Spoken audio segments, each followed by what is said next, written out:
Hello and welcome to Spotlight on Westminster. This is DevCom's monthly roundup of everything of interest that the Thames Valley's MPs have been up to over the past month.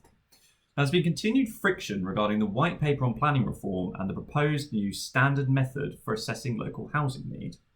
The seemingly constant stream of MPs from the Thames Valley of all political hues who've been lining up to criticise the proposals has continued undiminished.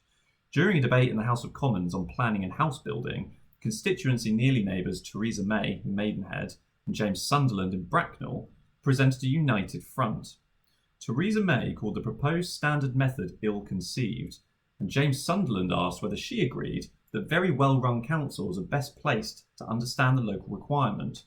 Theresa May did indeed agree, raising concerns that the current proposals would effectively punish local authorities who've delivered housing well in the past by forcing them to deliver even more in future.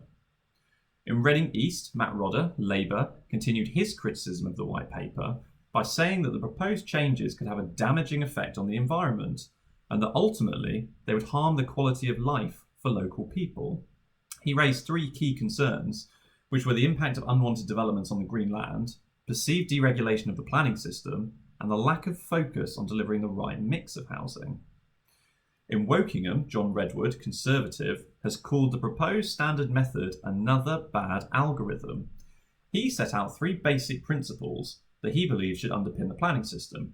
Now, these essentially comprise local input and control, levelling up across the country, and the promotion of home ownership.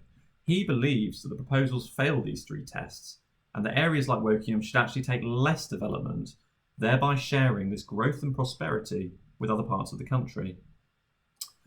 HS2 has once again featured prominently over the past month, with Rob Butler, Aylesbury Conservative, promoting on social media his attendance at an anti-HS2 protest. He also talked about his request for a meeting with Andrew Stevenson, the Transport Minister, to discuss, in his words, this astronomically expensive railway that no one locally wants. In Buckingham, Greg Smith, Conservative, asked Christopher Pincher, the Minister of State for Housing, whether having HS2 forced through us will be taken into account when it comes to further development land that's required. Christopher Pincher responded by parroting the government line on the bold vision for the future of planning. And in other matters, resurrecting a well-worn theme, Cheryl Gillan, Chesham and Amersham Conservative, asked the Prime Minister to redesignate the Chilterns AONB as a national park. Now, no clear commitment was provided by Boris Johnson in response, who simply said that the government would review each recommendation in Julian Glover's landscape review. In Newbury, Conservative MP Laura Farris has written to Highways England, providing the results of her recent survey on how the A34 could be improved between Newbury and Oxford.